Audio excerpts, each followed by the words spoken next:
Hello and welcome to VCS Connect. I'm your host, I'm Davpa. Today, we're going to talk about AtariAge. What is AtariAge? AtariAge.com. It is a fan-run website. It's not affiliated with Atari itself, but it's a fan-run website about Atari, specifically the legacy of Atari, the 2600, the 5200, all the way up to the Jaguar. But it is more than just that. It is not only can you get rarity guides, scans of manuals from the Atari Legacy consoles, but there's also forums and a store. The forums talk not only Atari consoles, but other subjects as well. Other vintage consoles, the Coleco, the Intellivision, as well as modern consoles. The Xbox and PlayStation, and everything that's out there now. So it is a community hub for just talking about games, but it does certainly have a focus on vintage Atari equipment and information, as well as the retro gaming community as well, and in a digital and in a store where you can get physical games for, again, predominantly Atari, but they've also branched into other vintage consoles as well, and allowing the homebrew community to create these games for Atari or Intellivision or Coleco. So we're going to take a look at the good and the bad of AtariAge and how they relate to Atari of today and the Atari VCS. One of the best things that AtariAge does is that through their store, they sell new Atari games for the 2600, 5200, 7800, Lynx, and Jaguar, for them all. You got here, for example, for the 2600 Space Game. Now, and you can see here, extremely high quality. This is not a, in the back of a garage, a 3D printed, cartridge. This is, this looks like, it feels like, weight and everything like an original Atari cartridge. And with every game, you get a full color manual. Who doesn't love a manual, for crying out loud? Now, Space Game, if you go on the website, on the store, is $30. So for $30, you get a cartridge and a manual. You can also upgrade, by $15 and get a box. Again, another extraordinarily high quality. You can see, see from the reflections, a glossy print. I don't know exactly, some kind of cardstock. It feels like a box from original Atari cartridge. This is nothing flimsy. It feels like a box that you would have gotten in 1980 with your game, and it would be sitting up in the shelf at Toys R Us or KB Toys, and you're like, oh, do I want Atari, or do I want Adventure, or do I want Space Game? I want to take Space Game, and there you go. So extremely high quality, and again, all games. I've got Epic Adventure here with a full color manual, and going through here. So AtariAge does an extraordinarily, a fantastic job, creating these physical media for the homebrew community, where they make their creations and they have an opportunity to sell that to the community. But you can also, through the website, just make your own game and make your own print. If you are a programmer and you created a game for your 2600, you don't have to put it in the store. You can just print one copy of yourself, and that's it. Now, AtariAge will watch about, what they don't do is just reproduce anything that you put out there. So if you take a ROM for, let's say, ET, let's use ET as an example, you can't submit a ROM to AtariAge of ET and just have that printed and produced because of copyright issues. So they won't do that. But if you have an original game, you can just do a one-off and print it off yourself, which is a fantastic service. But yeah, this is definitely, creating 5200 games. The 5200, because of AtariAge, has had, I'm going to say a resurgence in popularity, but the 5200 was never that popular. But it has now a larger life and has a continuous life because fans producing new games for the 5200, where most of the world would think, oh, 5200, that was a failed console. Uh, Not to the homebrewing community. Taking an example, Adventure 2. This is a fantastic, I mean, this is a superior sequel to Adventure. I'm a big fan of Adventure, and Adventure 2 is fantastic. And really starts to show off the power and the possibilities that the 5200 had. So yeah, that's one of the great services that AtariAge provides, is being able to create high quality physical products for the homebrewing community to extend the life of these great Atari vintage consoles. So AtariAge is a website, and it's going to sound odd, but their strength is their website, which seems to be a no-duh moment, but here we are in their website. And off on the side here, you see look specific systems. Again, AtariAge really focuses on Atari hardware. So if you wanted to find information on, let's say, the 7800, okay? So here you can look up rarity guides, box scans, different companies that worked with the 7800, really broken down into very specific elements that you may or may not be looking for. You want to just look for, let's just look at the rarity guide.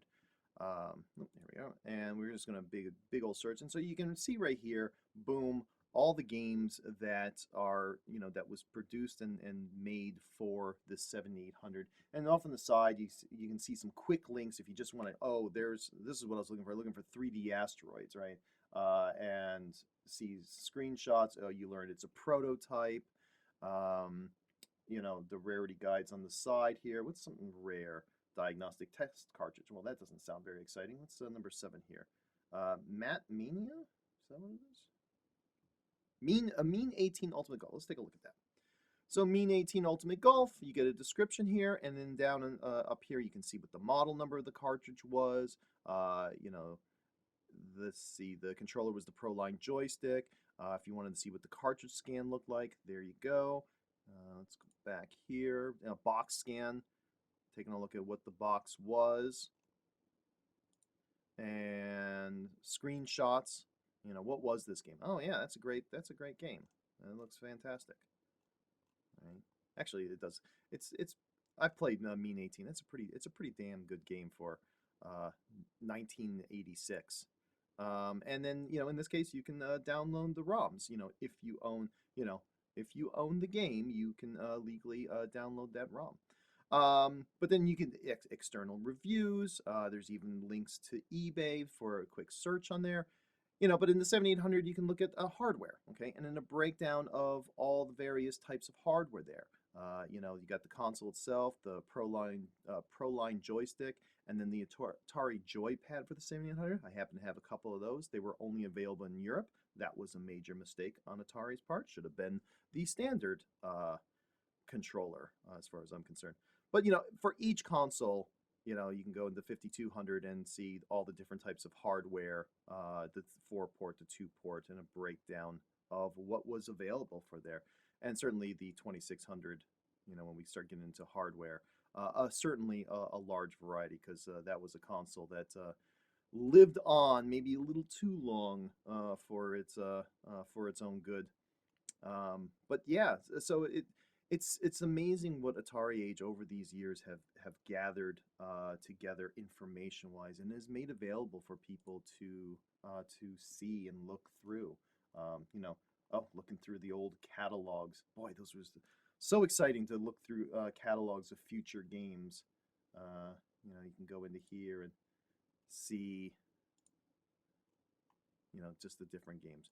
And then, of course, you get into the forums, right? And start talking about, looking for the subjects that you want. And they certainly breaks you down in the beginning, the Atari system, Atari General, 2600, 5200, blah, blah, blah, blah, blah, and on, and even the Atari VCS. We're going to get a little bit more into the forums in just a minute or so.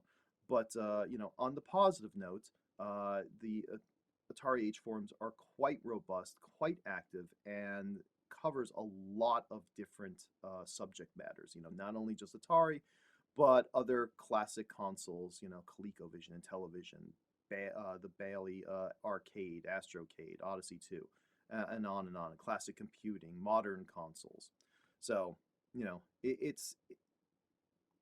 there's a ton to go through, and it's always growing, and it is quite active. So it is definitely Atari Age's heart. It's this is what it is, and it does a damn good job at that.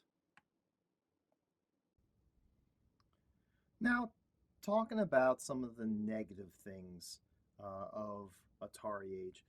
One of the negative things is the toxic nature of the forums at times. There are certain sections where there are a lot of people that are extraordinarily helpful, but then there are parts and people who are just gatekeepers or just people who just love to complain. And I know, big shock, it's the internet. But it goes a little deeper than that. There is an underlying current for quite a few people that Atari is not the real Atari, and this very tired narrative. And, what do I think about that narrative? I only drive cars that Henry Ford built himself. Anything else is not legit. I only eat chicken made by this guy because anything else is not authentic. The only real Apple computer that was ever built was the one that the Woz and Jobs made, the Apple I. Anything else are posers. If she didn't cook the cookies, it's garbage. Well, I kind of agree with that one.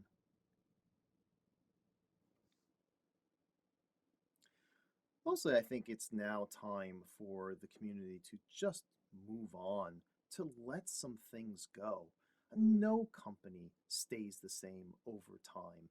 And companies grow, evolve, and change. And, Atari went through a very dark time where it got passed around like a hat between people.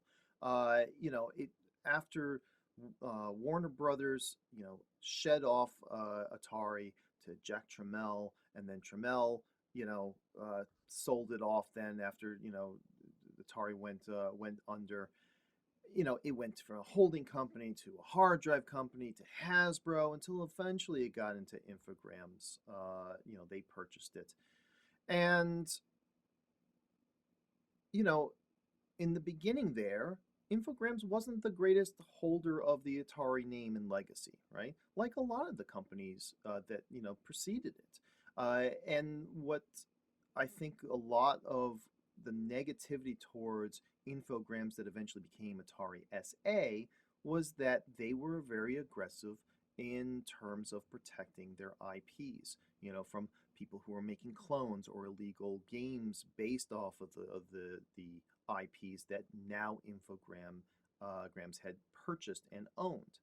And that's tough, it's a tough situation. You don't like to see companies being really aggressive and suing people for creating games, like Nintendo, right? But at the same time, they have every right to protect their property. It'd be like, you're sitting in your home and you look out your window and there's someone cooking, on your grill. And you go out there and say, hey, what are you doing on my grill? Well, you don't use it, so I figured I'd use it, get some use out of this grill. Well, it's not that person's grill, right? It's kind of the same thing with intellectual property rights. Companies are based, their value is based on the patents and the intellectual property rights that they possess as part of their company. So companies need to be protective of those things. But certainly through the the court of public opinion, when something is pursued very aggressively, it never looks good. And I think that that's exemplified by the Jeff Minter situation that arose between Atari and Jeff Minter, centering around TXK. Uh, Minter created a game called TXK, which was clearly a Tempest game, and published it on the PlayStation Vita with plans to put it onto other platforms. Well, Jeff Minter doesn't own the property rights, the IP of Tempest. Atari does, and so Atari stepped in and said, "No, you can't do that." And you know, and they didn't look good doing it. And but Minter didn't look good for selling, for creating and trying to sell a game that he didn't have the rights to create. But certainly Atari looked worse in that pursuit of that because everyone feels that Minter makes the best Tempest games. Well, you may think that, but still, by law, he doesn't own Tempest. Just because he makes the better Tempest games, in your opinion, doesn't mean he has possession of the rights to make Tempest without the permission of the owner of the IP of Tempest, which is Atari. But neither of them, I mean, it certainly didn't make Atari look good, and it's very understandable to hate that and say, especially we're game players. We want to play a game, and there's a game, and now you're preventing us from playing that game. It's a sucky situation. And certainly looking back and seeing it, with 2020 vision, you can look back and say, wow, that just wasn't handled well. 100% it wasn't handled well between both parties on that. And you hope for better on that. But to hold Atari continuously on some of those actions when the people who were involved in running Infograms and Atari SA during those times are not even there anymore. It's not fair to the current Atari, right? It's not fair to them to be constantly held to actions on people or even corporate structures of the time that doesn't exist and it's not in place anymore. So there's a certain point where the community who's just holding on to this, and beating it like a dead horse needs to move on. It's not healthy. It's not helpful in any way. But you certainly try to hold the current Atari and to better standards. And damned if they don't, right? But at least you have to give them an opportunity to show that they've changed and or not the same type of company that they were those years back when they did things like attacking, aggressively attacking IP violators. But yeah, it's never a good situation, and certainly, you hope for better. And so far, as far as I can tell, those changes have been very predominant in the current Atari. They're much more open to fan input and listening and getting feedback and not pursuing people down for that. They're going to protect their intellectual property rights. If someone creates a game without their permission, that's their bread and butter. That's why they exist as a company, to do these things. So they have to protect it. But, I guess time will tell if they revert back to old ways in terms of that. But it certainly seems like they have changed a lot. But, we'll see. We'll see in due course of time. So I wanted to just take a moment to talk something very specific about the forums, the toxic nature of the forums, particularly when it comes to this individual, Tommy Tallarico, the former CEO of the Intellivision and the project Intellivision Amico. Tommy Tallarico created a thread in the Atari Age forums about the Amico. I don't remember what the exact title of it is, but it became the center point of an incredible amount of toxicity out there that reached out to a lot of different fronts. To some YouTubers that were questioning the Amico, and reporters, as well as any even Atari Age forum members who questioned that. It became this cult of personality zone. And it was quite notorious, even in the worlds outside of Atari Age, of just how this thing spiraled out of control. And, I can't remember how many pages it was. It was like hundreds of pages on there. And so many comments and so many claims by Talarico, and that you look back at some of those claims and comments, and some of them have aged like fine milk. And I'm not going to get into a whole lot right now. I do have a specific Intellivision Amico from a VCS fan's point of view, and I'm going to save a lot of my comments and thoughts on that. But one of the things that I think I need to address is that he took a lot of shots at Atari and the VCS, which is kind of galling since this was an Atari Age forum. It was kind of this center of Atari. But he tapped into some of the resentment and some of the hatred that many forum members had of Atari SA. And he threw kerosene onto the fire. And I believe he did that very specifically to undercut his competition. As much as he claims of changing the gaming world with this Intellivision Amico, his real true competition was the Atari VCS, because both relied on basically nostalgia bait, of 40-plus-year-old Gen X gamers who knew about the Intellivision, who knew about the Atari. And unlike Atari, Intellivision didn't have that name recognition outside of the retro community. They don't. Atari has a large legacy existence that exists outside of the gaming world. Even kids now at least have heard of Atari. Intellivision, not so much. In the last couple of years, and unfortunately with the mess that has become of the Intellivision Amico, there is a lot more name recognition, but certainly not in a positive light. But Talarico was quite strategic in this, that he knew that his market for this Intellivision Amico, despite his claims of this is a family console, he really seemed to only concentrate on those Gen X gamers. And so the Atari VCS represented a direct competitor for the Amico. So he did many things to undercut and to badmouth and to, I don't know if slander is the right word, but, to just knock down the VCS.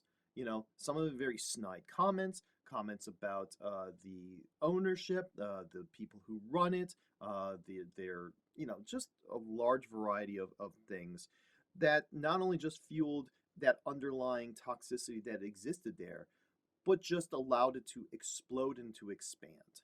So I just wanted to take a brief moment to to mention his involvement in this current toxicity. Now, a lot of it has died down, especially coming to light of what the Amico eventually seems to have turned into, where I don't believe that it started out as any kind of scam, but as things got desperate for Talarico and other members of the Intellivision, it certainly went into shadier practices of just trying to keep alive.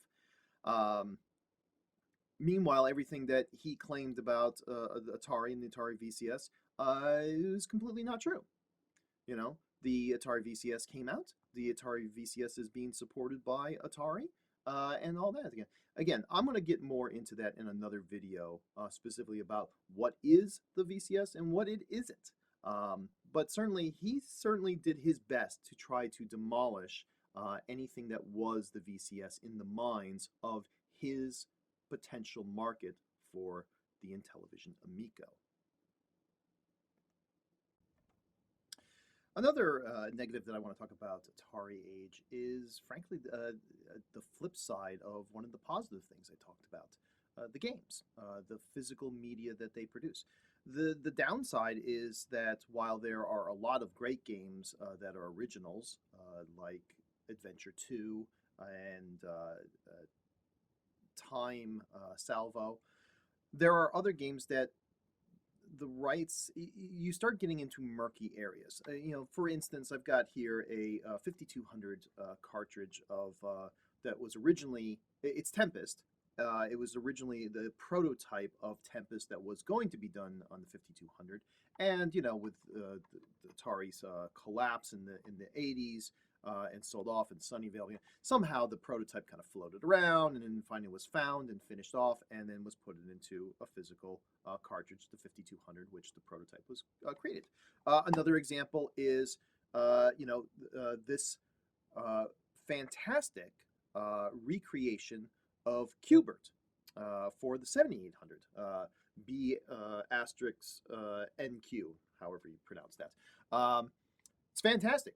It's a wonderful game, but it's Qbert, right? So they don't have the license from Sony, who is the license owner of Qbert, to technically produce this. So you get into this. Atari Age delves in this gray area where there's a 2600 for Halo 2600, right? I've heard it's a good game. Is it really Halo? Well, no, but it's more the fact that someone used marketing and the Halo brand on this game for the 2600, right? That's more the issue than the game itself. I don't think anyone's going to look at a 2600 game and go, well, wait a second, that's Halo. That's not the issue. You start delving into Atari Age kind of dips its toes into these murky areas and a little bit illegal areas. I think what avoids the bolt of Zeus legal actions against them is the fact that it's being produced for out of date legacy consoles, right? No one's throwing up the team of lawyers to go after Qbert on the 7800. I mean, I care about the 7800. Most of the world does not care about the Atari 7800. And that's kind of where they're getting away with this. It's that it's so niche that it's not taking away profits from, in this case, Sony, for producing Qbert. But if something was to change their mind, they could easily go after a game like this. And the same thing with Atari. Atari could easily go after the making of this 5200 game.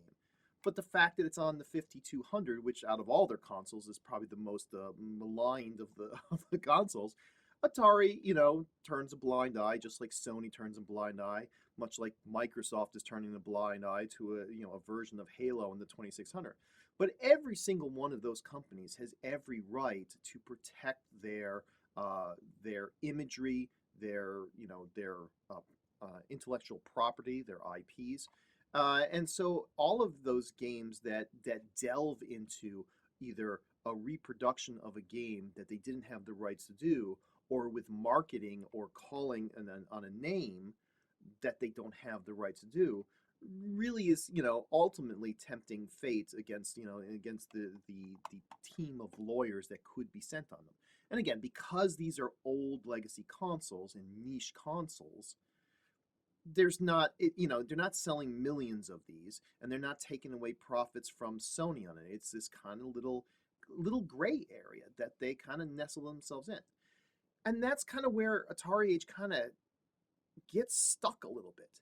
It's hard for Atari Age to strike, to gain a good relationship with Atari, for example, because of these gray area sections that they have there. Because then the larger company like Atari gets associated with some of these more, gray area or straight out illegal activities, and you can't do business that way, right? So Atari Age has kind of stuck themselves in this gray zone where they can't then do things and branch out. They're an island unto themselves in that way. So that's one of the negative things of Atari Age, and and with some of the consequences of creating some of these, these physical medias. Again, high quality. This is fantastic. Sony would be proud of this, but they don't have the rights to produce a reproduction of Q*bert. But it's a really good version of Q*bert. They just really shouldn't be doing it. So we've just looked at the good and the bad of Atari Age, and so that begs the question: where do we go from there? That's a tough one. There's no easy answer to that question. There is definitely a lot of bad blood between Atari Age and Atari. A lot of it stemming from the forums, and especially after Tommy Tallarico and his cult of personality thread for the Intellivision Amico. But I would like to think there are ways to start mending fences. Atari Age has, for the longest time, been the sole keeper of the flame, as it were, keeping Atari alive, at least in spirit, by servicing the consoles that were before. We haven't had a new console. The VCS is the first new console since the Jaguar in the mid-90s. And so Atari Age should really be praised for being able to keep the enthusiasm to gather the people who were true fans of Atari, whether you were a fan of the 2600 or the Jaguar or all in between. And it became a place where people can discuss, people can learn things about the consoles, how to fix them, how to get better performance out of them, and then eventually, where can hey, I can create a new game for that. Great. And Atari's Age began to be able to produce cartridges, physical media for these games. And it really is a wonderful thing. And that's really one of the things that they do best, is making these physical cartridges, high quality cartridges. So Atari should, in terms of their legacy hardware, allow Atari Age to be able to produce Atari-owned IP reproductions. That's kind of the caveat. Atari Age could produce Dodgem and Codebreaker or Adventure, right? And they can do it cost effectively and in small numbers. That's the key. Atari can't produce a lot of cartridges that are cost effective in small numbers. Atari Age can. And as much as it would be like, as much as we'd like to think that, everyone would get a cartridge, it's not necessarily the case. Atari was a big company in the 70s and 80s, and a lot of cartridges were produced. I know myself as a collector, there's not much out there that I don't already have. There are a few games that I was like, yeah, I would like a new cartridge, a new version of this one particular cartridge or that particular cartridge. But I'm not going to go out and buy every single thing out there. So we're dealing with small numbers here. Not anything that Atari would deem profitable. But Atari Age can do those quantities, those small number quantities, and still service the community, and still service the vintage hardware of Atari. And I think there should be an understanding between Atari and Atari Age to allow Atari Age to do that. But that's not a carte blanche to just produce any cartridge that Atari ever produced. I mean, certainly games like, for instance, E.T. Atari doesn't own the intellectual property rights of that. They can't produce E.T. as much as people probably would say, hey, I want a new E.T. They can't do that. So Atari Age needs to refrain from producing E.T.s or other games like that where Atari doesn't have the licenses anymore to do those games. Berserk, Defender, unfortunately, very favorite games, especially when you start talking about the Activision games. And that is definitely a no-no that, Atari Age can't do. What else Atari Age could do is basically become a developer. They're producing games, right? Adventure 2, for example. You can buy a physical cartridge, or you can get, as a cheaper option, and for the VCS, a digital copy for the VCS of Adventure 2. So they can basically become a developer where they work with the gaming community, the retro, 8-bit, 16-bit, 32-bit community, to then have them as a developer who then submits the game to the VCS to be able to be played on the VCS. And I think that would be a wonderful position for AtariAge to do that, where then there are even more options. I can get Adventure 2 for my 5200, or now the 800 computer line, the XEs or the 800s, or get Adventure 2 for the VCS. So those are a couple ways that some fences can be mended and allow AtariAge to do what they do well. And there's quite a bit that they can do well. But what are your thoughts? What do you think that can be done to start mending, building bridges between AtariAge and Atari and have them be able to work together? There's certainly hurdles to be overcome. As I mentioned before, the shady aspects of the reproductions that they do, some of the things that they don't own the IP rights to, they have to cease doing. And for Atari to be able to do a more overt working relationship or even contract work, some of those very questionable elements need to be addressed and frankly need to cease.